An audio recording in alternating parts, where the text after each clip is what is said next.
just so I don't forget. Yeah, we looked at LO1 and the four assessment criteria within that. Now, those actually break down now into just 2 assessment criteria, but each time it only takes 1 subject. So, learning objective 2, understand the application of theories, principles and models of communication in education, is purely aimed at communication. So it's looking at the theories or the theorists and models of communication, and this is done, the analysis is done as a general oblique thing, not as a personal thing. The next bit is, so 2.1 is analyse theories and principles of models of communication in general, and then explain ways in which those theories, principles and models, or even just one of them, can be applied to the teaching and learning and assessment in your specific area. Yeah. Sure. Yeah. So again, I need to remove that reference because I'm changed the way we do it, so I can cut that out. Yeah. And I'll put in yeah.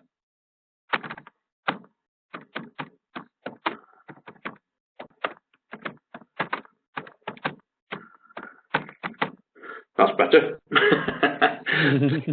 It's probably, yeah. So that is, again, that covers LO2. That is just about communication. So if you look at the other sheet on this, it gives you the ideas of where to start and what to do. So if we looked at those 1 to 4, we're now on 2.1. And this one will give you a number of theorists who have delivered information or made statements on the different models of communication. One of the ones you'll see regularly is a gentleman called Vygotsky, who has quite a lot to say on a lot of subjects, so you'll hear his name appear in several sections. Yeah, but he's writing on different things. Now, one of the things I've done on this to help with this, in using this, as well as the resources that are on our VLE, sometimes if you Google Vygotsky on communication, yeah, it will give you some of his ideas directly from the net. And then what I always suggest is that you make some notes on what he's said, and then write a short piece in your analysis about that. Yeah, and the same with the others. You've got Brunner, who looks at interactionist approaches. You've also got restricted language code or elaborate or restricted language code, Bernstein. Other forms of communication is paper-based and online, is SMOG, measure of readability. That is, I don't know how this would work in Korean, but in English, you've got sort of high English, yeah, which uses a lot of complex words, and you've got simpler English, which uses more straightforward words. Yeah, I see. Yeah. Yeah. So the SMOG is a measure of the readability, so that people who perhaps English is not their first language can better read and understand what they're expected to do. Because a lot of the times academic language is used, and we've learned over the years that's not always the best approach. So that English is, there is a society in UK called the Plain English Society. And from the Oxford University, yeah? Yeah, when MVQs first came out many years ago, practitioners like myself were involved in writing the standards, the early standards. And we did that. Now, they then converted those into academic language, which became very difficult for the people to understand who were going to be on the end of it, because most of the people on the qualifications or in an apprenticeship were people who have perhaps not done too well academically at school, but well enough, probably good at maths, okay, and decided they want to be an engineer, or certainly an apprentice to an engineering company. So their understanding of English was probably less than what they'd written. And we complained about this and sent the information to the Plain English Society, who literally tore the awarding body to bits and said, this is ridiculous. You shouldn't write in this language for the people. You need to write for the people who you are writing it for, not for other academics. And it worked. That awarding body has done this ever since then, and their readability of the qualifications is excellent because of that, because they use straightforward, plain language to say exactly what they mean. I see. So, would you have the same problem in Korea? Yeah, probably, yes. I think when you mentioned about the high English, maybe in my analysis, it could be similar to the older people or the older gender people who are educated in the Japanese system or Chinese system, saying things very proudly, which young people don't understand. Yeah, exactly. And it's the same. One of the I mean, we don't officially have a high English and a lesser English. It's not official, like it is in Germany. In Germany, it's official. You've got Hochdeutsch and Plattdeutsch. One is, but they are two specifically written ways of speaking. Hochdeutsch is High German, and Plattdeutsch is general or normally used German. And in communication, it's important which one that you use. For instance, I can remember from my German days that if you wanted to say, how are you in German, in High German, you would say, wie geht es Ihnen? In Low German, you would just say, wie geht's?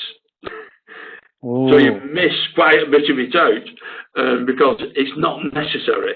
It's just being polite, perhaps, or just a different way of speaking. So yeah, the way you communicate and your audience is absolutely important.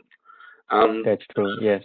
This is why it looks at other forms of communication, SMOG, use of chat rooms now, because obviously people do that on the internet now, and it's the usability of new technology. I keep calling it new technology. It's no longer new, but it is to me because when I was growing up, we didn't even have computers.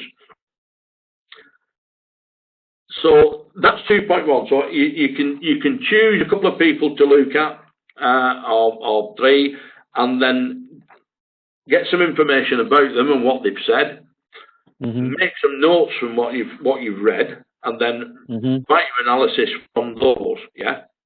And that is absolutely all you need to do for 2.1. All right, I see. Gotcha. Yeah. For 2.2, you can look at this from your point of view, from your own point of view, and say which of those theories or models of communication can be applied to teaching, learning, and assessment. Well, yes, there are many ways of teaching and assessment. There are many ways of communicating. And those will depend on the audience, again, that you've got, the people that you are actually teaching. For instance, we have teachers that I've got on program now are the learning to be teachers for special educational needs. And this is for, people with severe learning issues. And they have to use a whole range of different communication methods. Some of them don't speak, so they've got to use sign language. Some of them react to coloured lights, and they've got to use different coloured lights to communicate. It's quite interesting, actually, in terms of how communication takes place, depending on the audience. And this is why it's most important that you choose the right medium for the audience you're going to communicate with. And that is all about going back to 2.1. You'll see a lot of that, of what I've just said, in quite a few of these theorists who have made, written quite extensively on. So again, 2.2 is purely an explanation of any of those theories where they can fit in with the way you actually teach. I see. In practice, yeah. Sorry? In practice, yeah. In the in real practice. field. Yeah. Because that involves other things as well. As we are sat now, all you can see is my head. And basically the back of the room.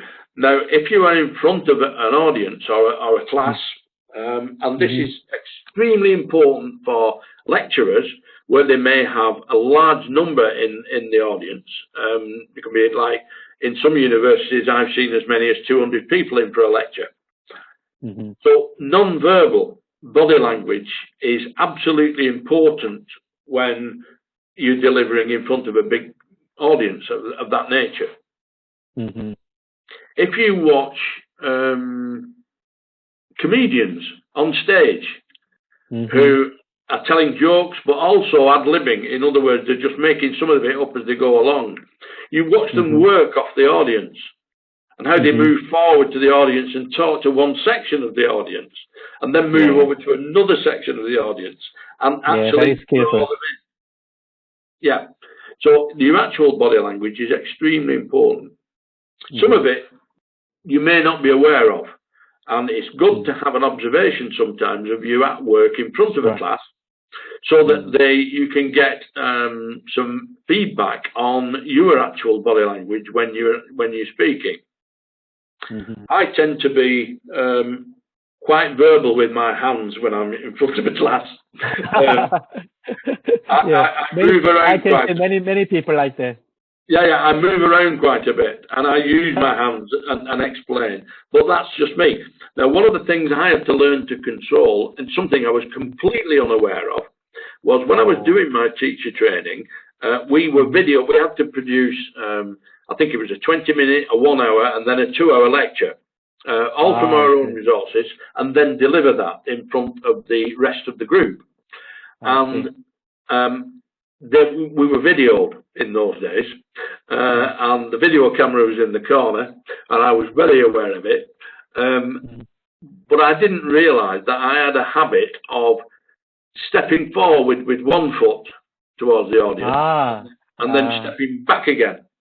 And then I would step forward on the other foot, and then step back again. Yeah, I did this sort of periodically through the lecture. What the teacher did, some people might have been upset by this, but I just took it in good part as a joke. But he played the video at full speed, and it looked like I was dancing. I don't know whether you know the English dance tune, the Okie Kokie. You put your right foot in, you put your right foot out, you do the Okie. It just looked like that, and of course everybody had a good laugh. I see. But it taught me to be aware of how I was projecting the material that I was delivering. But again, he actually ameliorated what he'd said. So he'd had a bit of fun at my expense. And then he said, on the other hand, he said, what does come over very, very clearly with you that doesn't come over so well with the others is that your enthusiasm for what you're doing comes really well when you deliver that to an audience. So that made me feel better. Yes. And that's important. I think if you've got an interest or a feeling for what you're actually delivering, it's really important, and it does come over to learners. If they can see that you've got their interests at heart and you want to impart the information to them, then they're much more receptive when you're actually delivering. So a lot of extra bits can be added to explanation and ways where you can say, the theory is okay, it works okay, but again, you must be aware of the non-verbal language that you produce. Some theories are not theories, but studies have been done on this, and it says that apparently that much more of what we say is done through body language than actual spoken language. I'm not sure where that comes, but I've read that is actually true. I see. So, again, English is an additional language, accessibility of handouts and also digital materials. Like I said earlier, where I've had students whose English is not their first language, I've used many handouts and further bits of information that they can read rather than listen to, because as I've learned other languages, I've found that I can say certain things and I can read and write certain things, but when people speak to me, I don't always understand what they've said. But that can be for a myriad of reasons. It may be that they just mumble, or it may be that I have not got sufficient knowledge of the language to be able to pick up everything that they say. So yeah, it's important that we provide other mediums of communication alongside of the verbal and visual information that we're putting forward. Now that covers. Have you managed to get any work done on 1.1? No, I'm sorry. Yeah. Have you got any work completed on 1.1 yet? None yet. So I will try again. What I want to do, I don't want to get too much in front of you because there's quite a lot of information in this unit. And it is a pretty theoretical unit, this one. It gives chance for you on each one of the second parts of each one, make an explanation of where that matches up with what you do. But mainly, it is an abstract theory analysis that you're doing on each of the different sections. So that one, models of learning, learning preferences, communication, and as we move on, assessment, curriculum development, and finally, theories and models of curriculum. Oh, that's sorry, same one. 5.1 is analyse theories and models of reflection and evaluation. Now, this has become more involved in education in the last few years, where it's something that most teachers do automatically, I would say, at the end of a session, where you'll say to yourself, that didn't go too well. I didn't feel that I covered this, or I could have said that better, or I could have done this differently, or I could have provided some more resources. There are lots of things that you'll do after a lesson, but it's in your head. It's something that you do sort of on the move. It's not something that you really write down. Now, what we've done is, actually over the years, is to start to analyse how we actually reflect on what we've done and then record it, because recording it then allows you to make an evaluation of what you need to do to improve it, if that's the case. Sure. Many times I have put, if we nip over to the other, just close that down a minute, to this one. If we look at this suggested evidence list that I've made here, this is just to support what you're reading in the other one, yeah? When I wrote these in here, in these boxes here on the right-hand side, I must have changed those 5, 6, 7 times after I'd delivered the course, or part of the course, or this part of the course, to actually modify against information I got back from students and information on my own reflection to say, actually, that doesn't work. I need to change that there. Yeah. So yeah, that is the way you actually improve what you do. Is to reflect on what you've done, how good it was. Maybe it was excellent. You thought it went extremely well, and the feedback you've got from your students says that as well. So consequently, at that point on there, you don't need to make any adjustments or improvements. Sometimes changes have to be made because of awarding body changes. And the awarding body may change what's in the learning objective. It may add an assessment criteria. It may run one assessment criteria into the next learning objective and cut that one down. They do this from time to time, but you get notified about it, and then you can actually transfer that information again by communicating it to your students by making changes in the boxes here. So, as I've said, I don't want to get too far in front. So what I would try to do is if you can have a go at 1.1 and 1.2 perhaps over this next week and send me some material over on those, yeah. It's learnerwork@ukversity.co.uk, yeah. If you send it into learnerwork, it will automatically then come through to me. I see. I'll pick that up and I'll give you some feedback on it and send it straight back, or as soon as I can send it straight back. That'll give you an idea of where you're going with this, and then you can move on and do the next two from that. Sure. But hopefully with that feedback, you'll then be able to complete it fairly quickly. Yeah. Okay. There is no word count limit on the words on any of the units in this qualification. It's just that they should be sufficient, yeah, to show understanding. So analysis obviously are a bit longer. Explanations are not quite as long. It's just the way of actually looking at what you're doing and being aware all the time of the command verbs: analyze, explain. Which is, there are only two in this one all the way through, actually, because one is the first bit is analyse and the next bit is explain. So it's fairly straightforward on this one. Have you got any questions about learning objective 1? I know we've covered 2 today. Have you got any questions on learning objective 1? Have a think about it. That will help. You think will help you move on? Yeah, maybe. Yeah, I will. Yeah, at the moment I have no specific questions. Yeah. I think I have to spend a little bit more time to study myself. What I would suggest as well, once you've made a start on writing, if you get stuck or not sure about anything, send me a text. Yeah. Sure.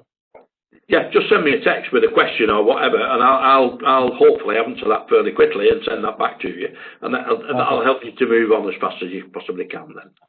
Okay, great, thank you. If you've got not got any further questions, I will call that a day for today. I won't say morning or evening, and hope to receive some work for you in the next week. Okay, great. That's great, Michael. Okay, great. Thank you very much, dear.